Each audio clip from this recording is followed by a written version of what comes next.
दोस्तों, क्या आप जानते हैं कि एक ऐसा भी पावन धाम है जहां एप्पल के संस्थापक स्टीव जॉब्स से लेकर फेसबुक के मालिक मार्क जुकरबर्ग तक सफलता की तलाश में मत्था टेक चुके हैं।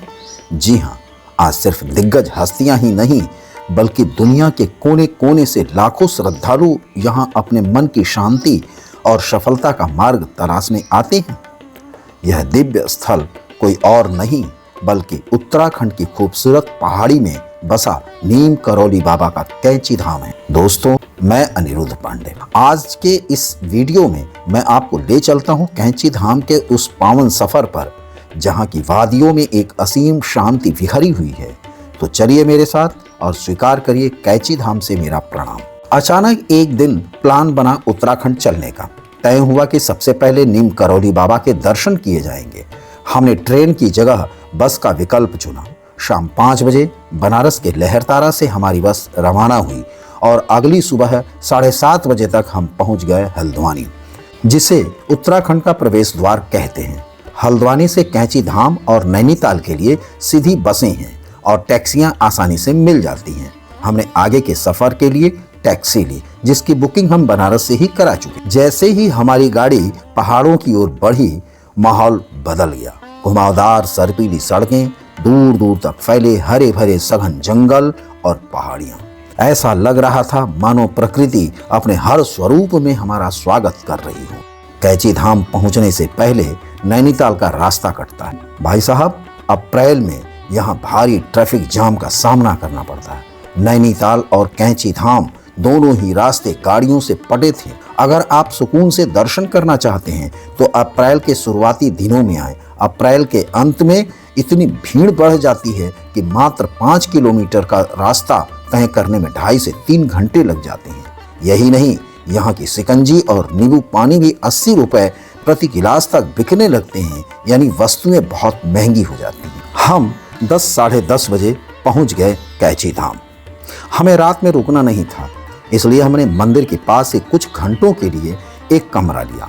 वैसे यहाँ ठहरने के लिए लॉज होटल बहुतायत में है। अगर आप कमरा नहीं लेना चाहते हैं तो 100 रुपये प्रति व्यक्ति के हिसाब से फ्रेश होने और सामान रखने के लिए बेहतरीन सुविधाएं मिल जाती हैं। थोड़ा आराम करने और स्नान के बाद हम निकल पड़े दर्शन के लिए। बाहर सड़क पर गाड़ियों की लंबी कतारें थीं और मंदिर के बाहर श्रद्धालुओं की लाइन। हमें लगा दर्शन करने में काफ़ी परेशानी होगी, लेकिन सच मानिए मंदिर प्रशासन की व्यवस्था इतनी शानदार थी कि पूछिए मत, और हमें दर्शन करने में कोई दिक्कत नहीं हुई। सुरक्षा कारणों से मुख्य परिसर के अंदर मोबाइल ले जाना और फोटोग्राफी पूरी तरह से मना है। कोई भारी भरकम चढ़ावा नहीं, बस श्रद्धा का भाव। मंदिर में प्रवेश करते ही एक अनोखा आकर्षण महसूस होता है। चारों तरफ ऊंचे ऊंचे पहाड़, बीच में बहती शांत नदी और मध्य में स्थित बाबा नीम करौली जी का यह धाम।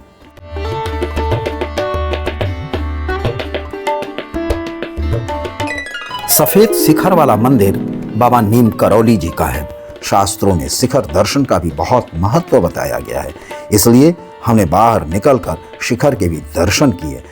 जिस उत्सुकता से हम अंदर गए थे, उससे कई गुना अधिक संतुष्टि लेकर हम बाहर निकले। दोस्तों, सन 1960 के दशक में बाबा नीम करौली जी ने कैंची धाम की स्थापना की थी। बाबा को हनुमान जी का अवतार माना जाता है। कहा जाता है कि 1970 के दशक में जब एप्पल के संस्थापक स्टीव जॉब्स अपने जीवन के सबसे कठिन दौर से गुजर रहे थे, तब वे यहाँ आए थे। उन्हें एक दिशा मिली। बाद में उनके कहने पर ही फेसबुक के संस्थापक मार्क जुकरबर्ग भी 2015 में यहाँ आशीर्वाद देने पहुंचे थे। बाबा के दर्शन से निहाल होने के बाद हम यहाँ से लगभग 45 किलोमीटर दूर अल्मोड़ा के लिए रवाना हुए। बस की खिड़की से देखने वाले नज़ारे किसी कैनवास पर उकेरी गई पेंटिंग जैसे लग रहे थे। इन दृश्यों को देखकर 1979 की फिल्म काला पत्थर का वह गीत याद आता है, जिसे साहिर लुधियानवी ने लिखा है और लता मंगेशकर व किशोर कुमार ने मस्ती में गाया है। एक रास्ता है जिंदगी, जो थम गए तो कुछ नहीं। लेकिन रास्ते में एक दृश्य ने थोड़ा चिंतित भी किया। एक जगह पहाड़ टूटकर गिर रहे थे, जिससे वहां कुछ देर रुकना पड़ा। विकास के नाम पर पहाड़ों का अंधाधुंध कटान और प्रकृति से छेड़छाड़ आने वाले समय के लिए यह बड़ी चेतावनी है। प्रकृति का संतुलन बना रहना चाहिए। शाम ढलते ढलते हम अल्मोड़ा पहुंचे। हमारा होटल बेहद खूबसूरत घाटी के पास था। कमरे की बालकनी से जब हमने अल्मोड़ा की वादियों में देखा तो सारा तनाव थकान दूर हो गया। मेरी पत्नी और मैं दोनों ही असीम सुंदरता को देखकर प्रफुल्लित हो उठे। विश्वास मानिए, आप भी होते तो आप भी उसी तरह प्रफुल्लित होते। दोस्तों, हमारी यात्रा यहीं विराम नहीं लेती है, अपितु इसके आगे का सफर और भी आनंददायक और रोमांचक है। तो हमारे साथ बने रहिए इस उत्तराखंड की यात्रा में। यदि आपको हमारा यह सफर और अनुभव पसंद आया हो तो वीडियो लाइक करें और अपने दोस्तों के साथ शेयर और चैनल को सब्सक्राइब करना ना भूलें। मिलते हैं अगली यात्रा में। जय नीम करौली बाबा।